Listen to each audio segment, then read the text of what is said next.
ating mga nagbabagang balita. Video na nagpapakita ng agresibong aksyon ng China Coast Guard sa resupply mission team ng Pilipinas sinapubliko na.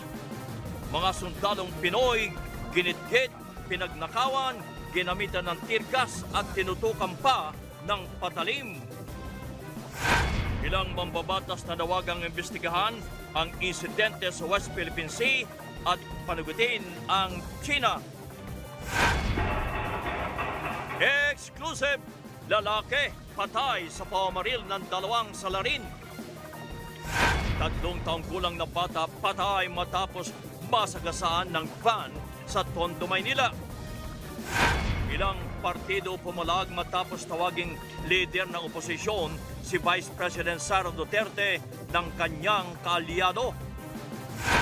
Pulis sa viral video na humarang sa isang motorista at naglabas ng baril sa Antipolo City, tinanggal na pero sa pwesto lamang. At Bini Fan Run, all set na. Blooms kanya-kanyang kuha ng kanilang race kits.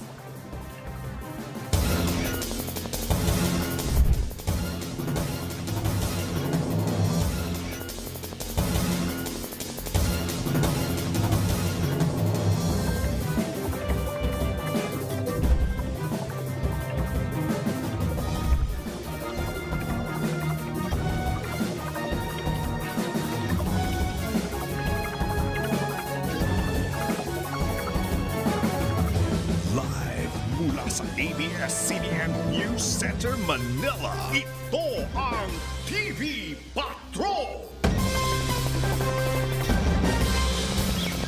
Magandang gabi, bayan!